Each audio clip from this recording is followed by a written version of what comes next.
Hi, I'm here with Tom Hallam, who is a volunteer with the nonprofit JumpStart and has served on the Parole and Pardons Board here in South Carolina.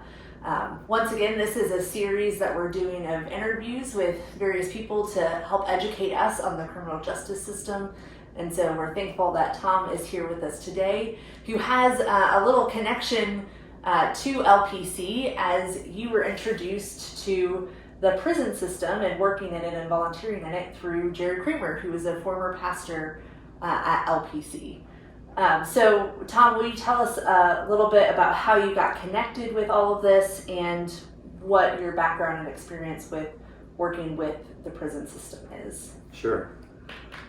I retired in about 2003 and got a renewed interest really in the Bible and became really addicted to Bible study, and then greatly interested in all of the activities around me that seemed God-pleasing, and got to see God at work in a number of things, and became active in Bible studies at a church or two, and volunteering and things like that. And one day,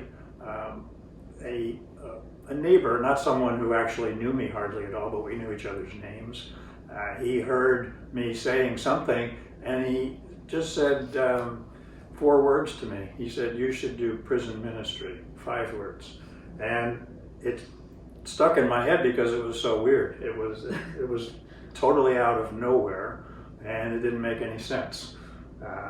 So it wasn't a long time after that, 2012, I was sitting in my pew at First Press on Hilton Head Island, and there was a little note in the bulletin that said, for those who might be interested in prison ministry, there would be a speaker, Jerry Kramer, in the gathering space after church. And I looked up at the cross and I said, "Thank you for the message. I think that was for me." And I was the only one who went to the table, and I met Jerry Kramer, and he was as surprised as I would expect that somebody actually came to him. And I said, "I think I want to do that." And I told him the story, and that led for me to become a volunteer on a team that he was doing prison ministry at Allendale Correctional Institution, about 2 hours from us here. And that just led to a kind of a continuous engagement with the South Carolina Department of Corrections and the good inmates of Allendale for really until this day, waiting for COVID now to allow us to go back in. Wonderful. And you've also served on the Parole and Pardons Board? Yes, and that was an outgrowth of the excitement that I had for the amazing work that God was doing at Allendale in the prison ministries there.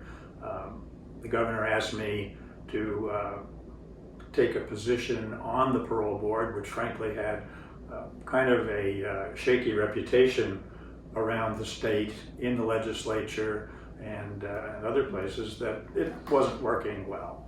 And I knew Governor Haley pretty well, and because I knew her and I thought the reasons were right, I agreed to go on the Parole and Pardons Board, and found that it was broken, that probably the easiest way to summarize it is that the decisions that the parole board made, hearing about 3,000 cases a year, was simply yes or no, approved or denied parole. Those who were approved were only about a third of the applicants, and of those approved, the rate at which they failed, which is defined in South Carolina as coming back into the South Carolina Department of Corrections as an inmate within 3 years of release, which is a good way to define it. It works. And the recidivism rate, the return rate for those who had been granted parole, was exactly the same as the recidivism rate for those who had been released because they completed their sentence. So by any standard, the parole board was not correctly identifying those who had earned by their past and current actions and their future potential, the privilege of being able to return to society. So that was how that one ended. And so has that improved at all? Not really. Not no. really. I can only say that officially by looking at the monthly statistics that the Department of Corrections publishes, which are excellent and accurate, and that one that I just quoted is actually only updated every year, but it hasn't changed. Mm-hmm. So no, I have no reason to believe that there's any improvement in approving parole for people who have diligently proven by their behavior and participation in prison to be released, or detecting those who are dangerous to release and are likely to commit another crime and find their way back into the prison system. So no, I think it's still broken. How might that change? Is there hope for it to change? The change would be something kind of a complete redesign. I mean, as a small example, one of the greatest issues is the information, the factual information provided to the parole board by staff people that really don't work for the parole board is in some areas, some important areas, very questionable. Mm-hmm. And it would be a relatively easy process to make that reliable and relevant and a firm basis for supporting or denying parole. But that would be a new design from scratch, and it comes up as part of a justice reform activity in the legislature about once a year, as one of many things, and there's sentencing reform and a variety of other things that are on someone's list of how to fix the system, and it never gets very far. So it's not high enough on the legislators' lists, probably because it's not high enough on the voters' lists, or not uniformly supported anyway. And that's true for South Carolina. I'm just speaking about South Carolina. Oh, about South Carolina. Yes. Yeah, okay. I mean, when I went on the parole board, my close friends and neighbors, tongue in cheek but not kidding, I think, said, "Don't bring any home." That's we're happy that you're doing that, and we're glad somebody's doing it, but not in our backyard. Yes, keep those in prison or far away. Or far away. Not near me. Yes. Yeah, we've seen some similar things with affordable housing around here. Same idea. Not in my backyard. So yes. So how do we move beyond that? Which I'm not asking us to answer that question, but yes, thank you. A couple aspects of the prison system, kind of more at large, that are broken and could need fixing, or do need fixing. I'm sorry. I'll risk taking a very broad answer to that question. Risky because I don't want to lose everyone, but if you look at the prisons of the world, or the countries of the world, and their imprisonment rates, they kind of divide into two very different groups built on two very different foundations. So it's as stark as the Lord's parable of the house built on sand and the house built on solid ground. The analog here is that South Carolina's prison system is built for the purpose of safely incarcerating people who are assigned by the judicial system to incarceration, preventing them from escaping or being seriously injured or killed. So it's impolitely referred to around the country. It's a fairly common core definition of why does our prison system exist, and it's referred to as warehousing. So if you think of the humans who are consigned to a period of incarceration in South Carolina, the metric is that they don't cost us very much, to incarcerate, although it's currently, I think, 7% of the state budget. And as some people point out, for nothing. There is no value in terms of a tangible product. This is just 7% of the budget that is expended for this purpose. And the metric then is it didn't cost too much. Not too many of them got injured or seriously physically damaged during their incarceration, and none of them escaped. So back into the real world out here. So those are the metrics. The alternative metric is rehabilitation, which exists very sharply and clearly in a number of, I would say in most countries, where the idea is that most people, and the most is could also be said as almost all people, can be supported through a rehabilitation process, which corrects the defect, the error in thinking, however you want to describe it, that accounts for their conduct. Yeah, so the difference between retributive justice and restorative justice, which we have another video on. So if you haven't seen it, I hope you will. So are there any things that are going well that can be built on? Sure. There's one thing that's going well, which disproves the choice of foundation that South Carolina uses, and that's meaning that South Carolina, if you were to ask the head of the Department of Corrections, if you were to ask any warden of one of the, 18 or 19 prisons around the state, what's your number one job? They would answer as I suggested. That is their number one job. And the alternative is to measure for example, to consider that to be a requirement of the job, but not the metric. In other words, you can't fail on any of those. But if you think of a luxury liner, the warehousing aspect would say to the captain of a luxury cruise ship that, okay, it's a successful voyage if nobody drowns, nobody dies, and you don't grossly overspend your budget.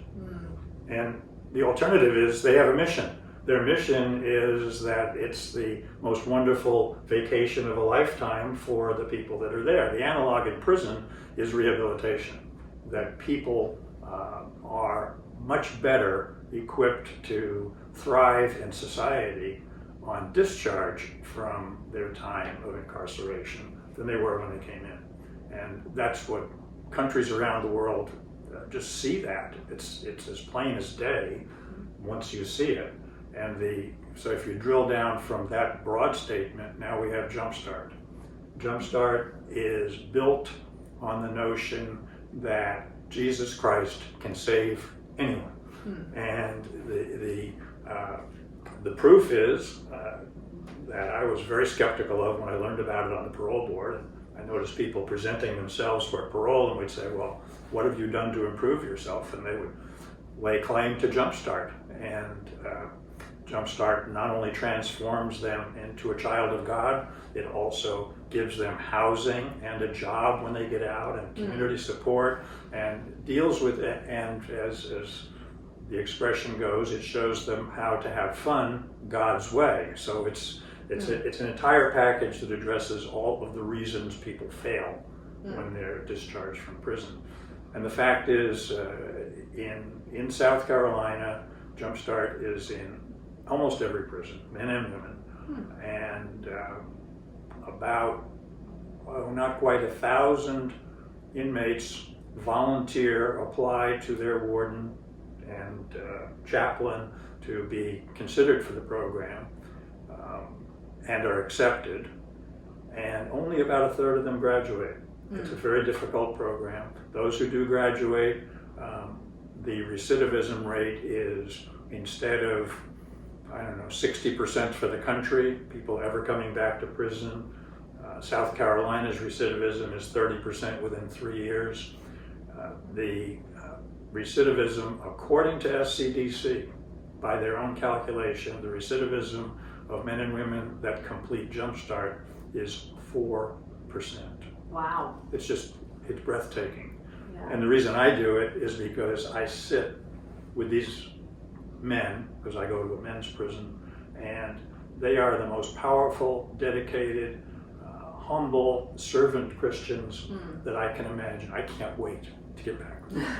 And it's been a year, so I'm sure you're just itching for it. Yes, we have some substitutes. We have some, not with the inmates themselves, but with the team and others. We do have 4 short Zoom sessions a week that we kind of, and we usually hear a success story. That's usually what we get together for, is we hear a success. Yeah. As an inside volunteer, I volunteer in prison.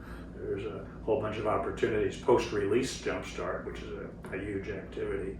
But I rarely get to see a man after he's released and he goes into the JumpStart outside program. So yeah, it's wonderful.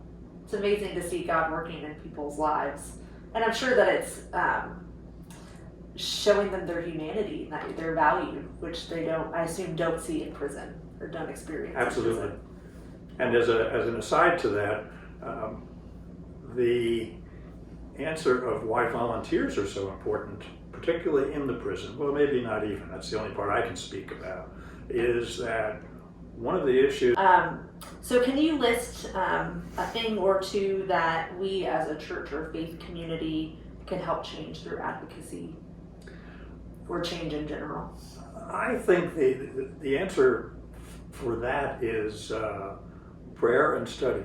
So there are many good resources of kind of what some of the issues are or opportunities there are, and I think that once you have some of those go before your face, that you say, oh gee, people are really doing that.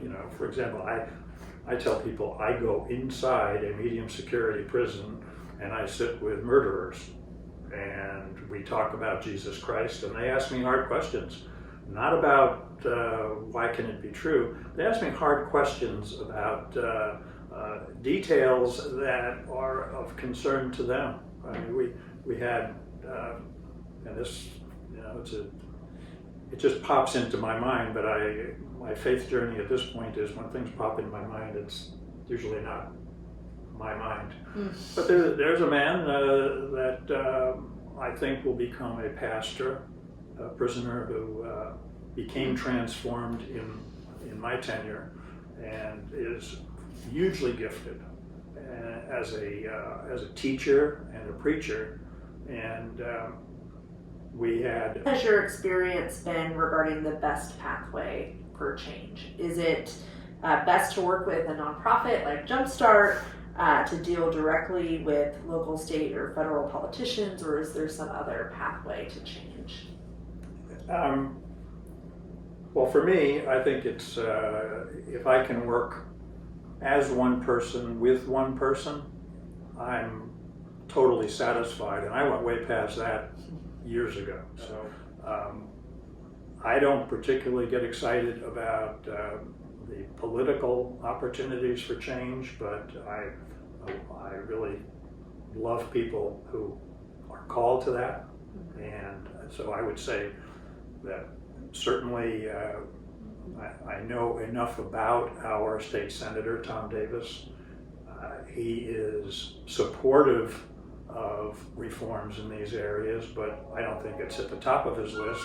And I think his list is manageable by his constituents. So I would invite him to come and explain what he thinks the way forward is, whether he thinks we're particularly in need of any reform, and how a group of interested Christians in the Low Country could be supportive of him. I don't know what his answer would be. And then if you want to drill down to another very tiny, a smaller level, I'm aware, I don't know Duffy Stone personally, but he's our solicitor, which is a very critical job. That's like the district attorney in some states.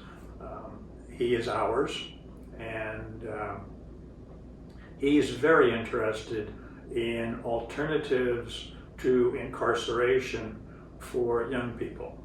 And he has invented some practices on his own that he claims are working, and I would believe that that's true. And I would contact Duffy. He's got a website and he's got a staff, and some of these things are featured on his website. I looked this morning or yesterday to see what was new on his website. I don't know what that would lead to, but it might be the one thing that clicks, especially with a particular person with a particular kind of interest, to say, okay, I'm ready for this. Yeah, so you mentioned a couple things. So one, us as the people have to show politicians or people that are in elected office, a solicitor or state senator or senator, that we care about these issues. So whether that's, and that happens more with, a whole congregation and multiple congregations than an individual person. And then the other thing that you talked about was relationships with people, so with inmates, for example. Yes. And so, and a big part of that, I would assume, is showing up. And so that might look different for different people, but yeah, so showing up and showing that you care, and building relationships, which we talk about all the time, but it takes some courage to do that. I imagine it took some courage for you the first time that you went into the prison, and I think I imagine that there's fear from some people of, well, I don't know if I could do that. It's I guess it's a little different from everyone, but none of us have an accurate idea of what it's going to be like. So I can, in my experience, when I first went with Jerry to Allendale Prison, my only factual background was watching Shawshank Redemption. So a movie, a joke, and it was very different.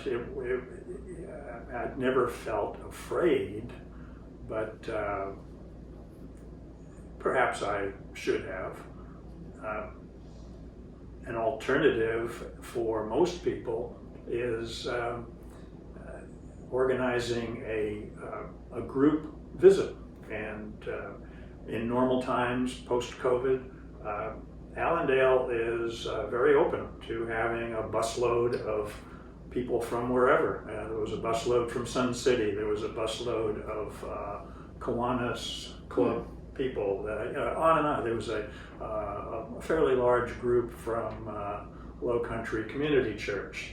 That you find somebody, a contact like me, who you say, gee, there's 10 or 20 or 30 of us that we would like to go have that 3-hour whatever tour of what's happening at Allendale, and it happens. So and that's totally safe. I mean, all of it is safe. Nothing ever bad has happened to anybody at Allendale that in the time I've been there. So Allendale has more than 100 programs, volunteer programs, all zero money from the state to pay for any programs in any state prison.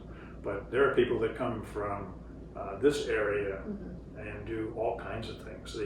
The wife of the pastor at St. Luke's, I don't know if you run into her, Meredith Kranz is her name, a lovely woman.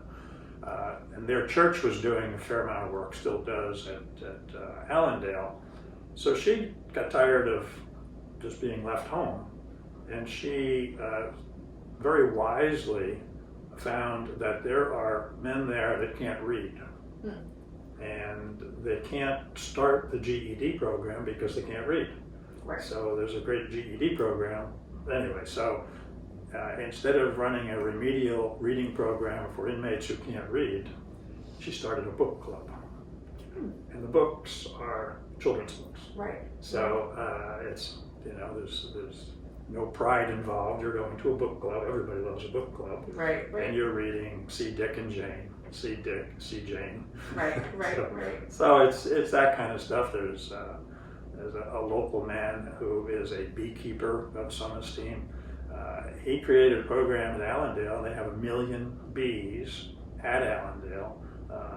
They produce honey, and then you can become fully licensed by the state as a beekeeper in prison. And one of my friends there, when he graduated, he was hired by the Mennonite community in mid-state because they needed a beekeeper. So, wow. So people can use their gifts absolutely, to the benefit of absolutely. those that are in prison. There are women doing all kinds of cloth, whether it's embroidering or things like that. They're allowed to bring in all these sharp needles and everything else, and they have to count them and take them out. But right. It's a very permissive environment for people that are trying to do the right thing. That's wonderful. Is there anything else that you would like to share with us, or that you think the congregation should know about your experience, or anything before we close? I would just encourage people, especially those that are at my age, where it's hard to discover that some premise that you've lived by is maybe not quite right. I equate it to my faith journey, where I went through a long phase of learning kind of new little items to fill in some of the gaps and blanks and things like that. Once I became addicted to the Bible, and I'm reluctant to call it my salvation, but it could have been, I don't know. I discovered that I am always in the process of moving from the present point of my journey in faith to the next one. And it rather than so many people, including me for 50 years, would say that I have graduated. I am a Christian, and I'm just kind of building the details of that, or looking for more opportunities or more applications, or kind of becoming a little more expert in some area of interest. And my advice would be that the truth is perhaps that if you are not aware of the huge opportunity for you to be transformed by a step to a whole different perspective of who God is and who you are and why you're here, then I would say that's cause for concern. That's much better to be uncomfortable with where you are, comfortable with the process, where you've come from and where you are headed. And that opens up the opportunity to, for example, say, maybe my idea about incarceration, bad people, crime, them, is in need of review with my Lord, and see what happens. And the rewards are rich. There's always, in faith, we're always growing. We're always.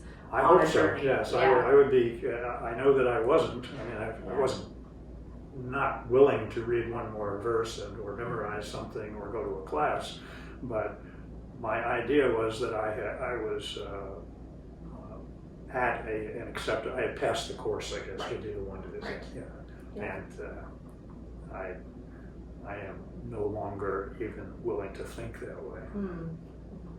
Well, Tom, thank you so much for joining us, and I think we'll all learn a lot from you, and hopefully we can dive deeper into more discussions on prison reform and prison ministry, and see where God is calling us individually maybe, but particularly us as a church. So thank you again.